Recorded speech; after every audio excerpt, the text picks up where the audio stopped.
बिस्मिल्लाहिर्रहमानिर्रहीम। Today's topic of discussion is ऑटोकॉइड्स chapter number 16 revision. तो अगर आपने इस चैप्टर का पार्ट 1 ही देखा तो पहले पार्ट 1 देख लेना, तभी आपको वीडियो सही तरह से समझ आ जाएगी।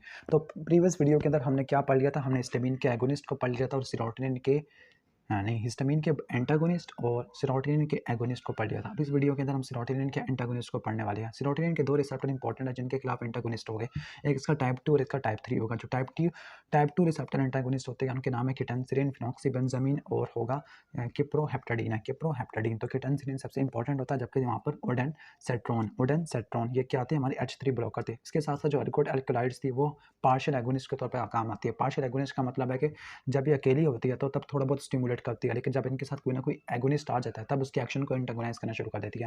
अब पहले हम देख लेते हैं इनके एक्शन को, तो मैकेनिज्म और इनके एक्शन को। तो केटेंसिलिन और किप्रोहेप्टाडीन है, ये क्या कॉम्पिटिटिव H5H2 ब्लॉकर है, जो कि फिनॉक्सीबेंजामीन है, ये इरिवर्सिबल ब्लॉकर होते हैं। जबकि केटेंसिलिन और किप्रोहेप्टाडीन ये क्या होते हैं, रिवर्सिबल, मतलब इनके एक्शन को आप रिवर्स कर सकते हैं। केटेंसिलिन, किप्रोहेप्टाडीन और फिनॉक्सीबेंजामीन पुअरली सिलेक्टिव एजेंट होते हैं, मतलब इस सेरोटोनिन के अलावा आपको अल्फा रिसेप्टर का ब्लॉक भी देखने को मिलता है, स्पेसिफिकली केटेंसिलिन और फिनॉक्सीबेंजामीन में, या H1 का ब्लॉक भी देखने को मिल सकता है किप्रोहेप्टाडीन के अंदर। अब जो ओडेनसेट्रॉन है, ग्रेनिसेट्रॉन है, डोलसेट्रॉन है, ये सिलेक्टिव 5H3 एगोनिस्ट होते हैं, ठीक हो गया, सिलेक्टिव है, ठीक हो गया। और ये H3 रिसेप्टर्स पड़े होते हैं एरिया पोस्टिमा के ऊपर और दूसरे पेरिफेरल सेंसरी नर्व एंडिंग के ऊपर। तो ये एंटी वोमिटिंग एजेंट होते हैं। जो एक है एलोसिट्रॉन, जो एलोसिट्रॉन है ये नॉन स्पेसिफिक है, जबकि बाकी वाले थे वो स्पेसिफिक थे, ठीक है, सिलेक्टिव थे। जो एलोसिट्रॉन था इसके पास एंटी एमेटिक प्रॉपर्टी नहीं होती, बाकी सबके पास होती है। क्लिनिकल यूज़ क्या होती है, केटेंसिलिन एंटी हाइपरटेंसिव ड्रग है, इसके साथ साथ केटेंसिलिन, किप्रोहेप्टाडीन और फिनॉक्सीबेंजामीन जो H2 एंटागोनिस्ट थे, ठीक है। तो एक कार्सिनॉइड ट्यूमर के अंदर इस्तेमाल होती है। कार्सिनॉइड ट्यूमर में आपको तीन चीज़ें देखने को मिलती है, डायरिया, ब्रोंकोकॉन्स्ट्रिक्शन और फ्लशिंग वगैरह देखने को मिल सकती है कार्सिनॉइड ट्यूमर के अंदर। ओडेनसेट्रॉन और दूसरे इसके जो केमिकल कंपाउंड्स थे वो इस्तेमाल होते हैं कैंसर कीमोथेरेपी में, कि जो कैंसर कीमोथेरेपी या पोस्ट ऑपरेटिव ऑपरेशन के बाद जो वॉमिटिंग होती है, नोजिया, उसको प्रिवेंट करने के लिए इस्तेमाल होते हैं। ओलिसेट्रॉन किसी वॉमिटिंग में इस्तेमाल नहीं होता, एंटी एमेटिक नहीं है, बल्कि ये इरिटेबल बोवल सिंड्रोम में इस्तेमाल होता है ओलिसेट्रॉन। तो अगर आपने GIT डिसऑर्डर वाली वीडियो नहीं देखी तो उसको देख लेना आप चैनल के ऊपर, जो एडवर्स इफेक्ट देख लेती है। जो केटेंसिलिन है क्या करना है, केटेंसिलिन और फिनॉक्सीबेंजामीन इन दोनों ने अल्फा रिसेप्टर को भी ब्लॉक करना शुरू कर देना है। और H1 ब्लॉक होगा, H1 ब्लॉक आपको किप्रोहेप्टाडीन से देखने को मिलेगा, ठीक है। जबकि ओडेनसेट्रॉन, ग्रेनिसेट्रॉन, डोलसेट्रॉन डायरिया और हेडेक करेंगे। जो डोलोसेट्रॉन है ये QRS और QT इंटरवल इनको प्रोलॉन्ग कर देती है, that is why they are not use in patient of heart disease, ठीक हो गया। जो एलोसेट्रॉन है ये क्या करवाती है, एलोसेट्रॉन इरिटेबल बोवल सिंड्रोम है, ठीक है, जो डायरिया वगैरह को ठीक करने के लिए इस्तेमाल होती है। लेकिन जो ड्रग डायरिया को ठीक करने के लिए इस्तेमाल होती है, अगर वो ज़्यादा ले ले तो वो कॉन्स्टिपेशन करवा सकती है। इसके बाद है ड्रग्स यूज इन ओबेसिटी। तो कहते हैं अगर ओबेसिटी होती है, ओबेसिटी की वजह से दूसरे सिंड्रोम भी वगैरह आना शुरू हो जाते हैं, जिस तरह metabolic syndrome, type 2 diabetes, cardiovascular damage हमें देखने को मिल सकता है, ठीक हो गया।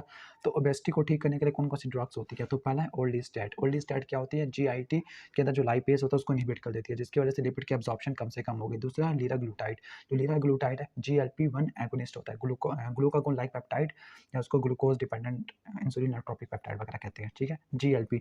तो GLP है ये वाला पेप्टाइड क्या करता है, एपिटाइट को कम कर देता है। लोरकेसेरिन ये 5H2 एगोनिस्ट था, ठीक है, तो ये एपिटाइट को भी कम कर देती है। नाइट्रोक्सोन और बुप्रोपियोन इनका मैकेनिज्म अंडरस्टूड है। फेंटेरामीन नोरेपिनेफ्रिन के रिलीज को क्या कर देती है, बढ़ा देती है, सिम्पैथोमिमेटिक है। जबकि फेंटेरामीन टोपिरामेट एंटी सीजर है, लेकिन इसका मैकेनिज्म यहाँ पे अंडरस्टूड नहीं है, ठीक है। बाकी यहाँ पे टॉक्सिसिटी किसी काम के नहीं है, आपने सिर्फ ओबेसिटी वाला टेबल और इनके ड्रग्स के नाम ओल्डिस्टैट, लीराग्लूटाइड, लोरकेसेरिन, नाइट्रोक्सोन, बुप्रोपियोन, फेंटेरामीन और टोपिरामेट, तो ये एंटी ओबेसिटी ड्रग्स है, उनके इफेक्ट्स वगैरह।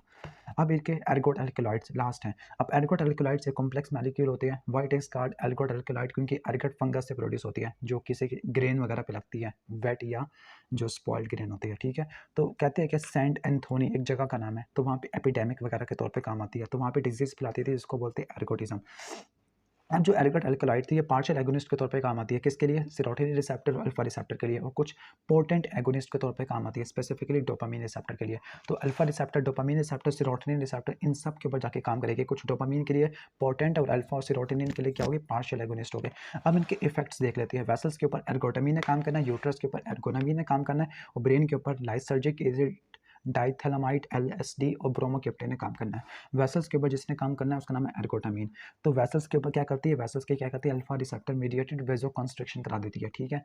यानी अगर ज़्यादा ओवरडोज हो गया तो वेजो कंस्ट्रक्शन की वजह से स्कीमिया हो जाएगा और गैंग्रीन वगैरह हो सकती है, लिम्स की या बोवल की हो सकती है। चूंकि पार्शियल एगोनिस्ट है तो अगर पहले से किसी ने सिम्पैथोमिमेटिक दिया होगा तो इस सिम्पैथोमिमेटिक एक्शन को एंटागोनाइज करना शुरू कर देंगे और एर्गोटामिन है या एपिनेफ्रिन रिवर्सल भी करवा सकती है। इसके बाद है यूट्रस के ऊपर जो काम करती है वो है एर्गोनामिन। तो एर्गोनामिन है प्रेगनेंसी के अंदर यूट्राइन कॉन्ट्रैक्शन को इतना ज़्यादा बढ़ा देती है कि अबॉर्शन हो सकता है, मिसकैरेज वगैरह हो सकता है, ठीक हो गया। और अगर इसे पहले यूज़ करते हैं प्रेगनेंसी से पहले या नॉन प्रेग्नेंट यूट्रस के अंदर तो ये क्या करते हैं, कॉन्ट्रासेप्शन के तौर पर इस्तेमाल होती है। जो ब्रेन के अंदर है लाइसर्जिक एसिड, डाइथैलामाइड, ब्रोमोक्रिप्टेन, इनका क्या क्या यूज़ होता है। पहले हम पढ़ते हैं LSD। तो LSD क्या है, हेलुसिनेशन है, हेलुसिनेशन करवा देती है, ठीक है। हेलुसिनेशन का मतलब है कोई एक्सटर्नल स्टिमुलस है भी नहीं, बंदे को फिर भी एज्यूम होता है कि कोई ना कोई चीज़ है, ठीक है, तो उसको बोलते हैं हेलुसिनेशन। और किसी चीज़ को गलत मिस इंटरप्रेट करना उसको बोलते हैं इल्यूजन। तो ये तो हमने BS में पढ़ना होता है। अब LSD क्या करती है, LSD क्या करती है, 5 सेरोटोनिन के रिसेप्टर को ब्लॉक कर देती है, लेकिन इसका जो एक्शन होता है CNS के ऊपर वो इसका एक्शन होता है डोपामीन रिसेप्टर एगोनिस्ट के तौर पे होता है, ठीक हो गया। जो ब्रोमोक्रिप्टेन है, ब्रोमोक्रिप्टेन क्या होती है, D2 रिसेप्टर पर जाके काम करती है, D2 रिसेप्टर एगोनिस्ट होती है। तो ये पार्किंसन जो होती है डिजीज़ के अंदर हम इस्तेमाल करते हैं उसको ट्रीट करने के लिए। क्लिनिकल यूजेस क्या होंगे, माइग्रेन, ऑब्स्टेशियल ब्लीडिंग है और हाइपरप्रोलैक्टिनिमा, पार्किंसनिज्म। तो माइग्रेन, एर्गोटामिन, एर्गोटामिन चूंकि वेसल्स के ऊपर काम करती है और एर्गोटामिन यूट्रस के ऊपर जाके काम करती है और CNS के ऊपर ब्रोमोक्रिप्टिन और LSD। तो एर्गोटामिन किस चीज़ के लिए काम आती है, जो माइग्रेन का अटैक होता है, क्लस्टर हेडेक होता है, उसके लिए इस्तेमाल होती है। इसके साथ साथ मिथाइल सल्जाइड, डाईहाइड्रोएर्गोटामिन और एर्गोनामिन ये भी प्रोफाइलेक्सिस के तौर पर इस्तेमाल होती है, ठीक हो गया। इसके बाद है ऑब्स्टेशियल ब्लीडिंग है, केवल ब्लीडिंग होती है पोस्टमार्टम ब्लीडिंग के बर्थ के बाद, डिलीवरी के बाद जो ब्लीडिंग होती है उसको मिनिमाइज करने के लिए एर्गोनामिन और एर्गोटामिन काफ़ी ज़्यादा इफेक्टिव है, ठीक हो गया। कहते हैं कि लेकिन डिलीवरी से पहले नहीं देना, क्योंकि डिलीवरी से पहले एंटीपार्टम हेमरेज करवा देगी।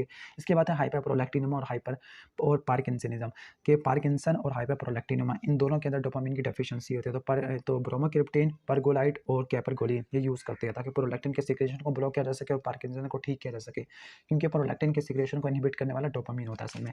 तो ब्रोमोक्रिप्टेन यूज़ करती है और क्या यूज़ करते हैं, कैपरगोलिन और परगोलाइड है। तो ये हाइपरप्रोलैक्टिनिमा के लिए इस्तेमाल करते हैं, एक्रोमेगाली के लिए इस्तेमाल करते हैं, पार्किंसन के लिए भी इस्तेमाल करते हैं।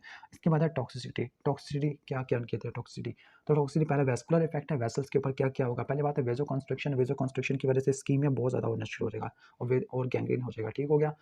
तो इसके लिए एंटीडोट हम इस्तेमाल करते हैं नाइट्रोप्रोसाइड, ठीक हो गया। इसके साथ साथ ये कनेक्टिव टिश्यू का हाइपरप्लेजिया भी करवा सकती है और हाइपरप्लेजिया फाइब्रोब्लास्ट का होता है, उसको बोलते हैं फाइब्रोप्लेजिया। रेट्रोपेरिटोनियल हो सकता है, रेट्रोपेरिटोनियल हो सकता है और ये हाइड्रोनेफ्रोसिस या कंडक्शन फ्लूअर पे करवा सकती है, ठीक हो गया। जीआईटी इफेक्ट, जीआईटी पे ये डायरिया, वॉमिटिंग, नोजिया वगैरह करवा देती है। यूट्राइन इफेक्ट क्या होगा, यूट्राइन कॉन्ट्रैक्शन को बढ़ा देती है, ठीक हो गया। तो प्रेगनेंसी के अंदर अबॉर्शन वगैरह करवा सकती है। CNS के ऊपर क्या इफेक्ट होगा, हेलुसिनेशन होना शुरू हो जाएगी, स्पेसिफिकली LSD की।